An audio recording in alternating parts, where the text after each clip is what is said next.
You've probably seen hydrogel beads with orchids as beautiful flower arrangements, but as a potting medium, do these hydrogel beads actually work, or should they be avoided at all costs? See, that's a better view of these hydrogel beads. Hydrogel beads are these squishy, they look like marbles, but they're kind of hard. Oh, yuck. It just, ugh. But that will expand when they absorb water, and when they dry out, they become smaller. Are these floral arrangements beautiful? Yes, no question about it. Are they practical? Not so much. So when you have an orchid that you want to repot, and I'm going to use hydrogel beads to show you what I'm talking about. You'll put the orchid inside the pot, like so. And hydrogel beads do not offer any resistance, so you will have to snug your orchid in the pot a little more than I would like it to.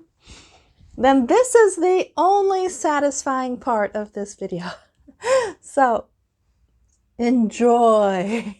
I mean, this is like therapeutic, watching these little beads fall in here. I mean, honestly, it's so satisfying. You know, the weird things that make us happy. So anyway, the hydrogel beads.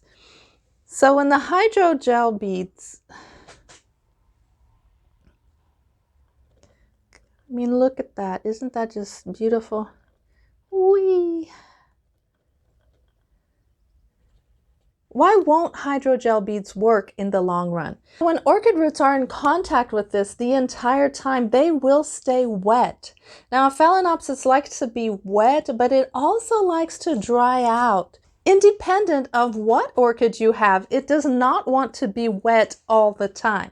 For example, Cattleyas will want to dry out more than Phalaenopsis will, but Phalaenopsis still have a period where they do not want to be wet. They want to get rained on. They want those winds to quickly dry them out. So the roots need a drying out period. This does not happen with hydrogel beads.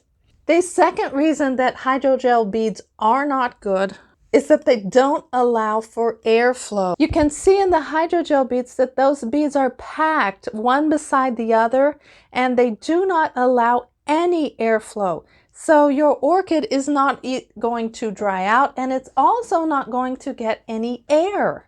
Now, the fundamental problem is that hydrogel beads are expandable. When you put water in here, they will grow. When you take water out, they will shrink. So yes, I am going to take this orchid outside of here. Don't worry. No orchids were harmed in the production of this video. There is another positive side to using hydrogel beads, and that is because the light will easily penetrate these beads and get into the yellow orchid roots, because the orchid roots in the middle of the pot usually are yellow. And if you want to watch a video about yellowing orchids, you can watch this one right up here, because there is no light getting into what normal potting media would be, which would be orchid bark, sphagnum moss, and perlite, charcoal, other river rock, lava rock. All those other materials will not let light through unless you're doing water culture.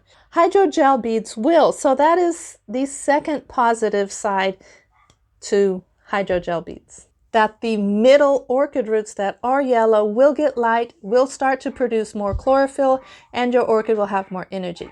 The third positive side to using hydrogel beads is the pH of the medium. Now, orchids, Phalaenopsis in this case, will like a pH of around 5.5 to 6.5. Anything higher than that, they will react badly, or anything lower than that. Now, the pH of hydrogel beads is a little more acidic the way they like it. So in this case, yes, you got a positive point. And the last point for hydrogel beads is that they do not provide stability. Since you add water and they expand, that root will move around in the pot, and any root that moves will easily break off due to mechanical damage. So it's like if you keep touching the orchid roots, it's like, is that a root or is that a spike? Don't do that. The oils on our hands and the minerals are hands and we go touching the orchid root, that interacts with it. So it's not only the mechanical of touching the root, but it's also the chemicals. The touching of the root by the hydrogel beads will make the root either move when it expands or it will contract when there is no water. So this can cause the root to actually break and die off. That is the #1 reason I do not suggest hydrogel beads inside the pot. But it is beautiful. I mean, come on. You got to give it that. So overall, they do not work. So sorry, Orchid, you will have to come out of here. And if you did like this video, give it a like. I've hoped you enjoyed this video. If you do want to know more about yellow roots, you can watch this video up here. And if you want to know more about signs of a healthy orchid, you can watch this video down here. Thank you so much for watching, and happy cultivating, but not in hydrogel.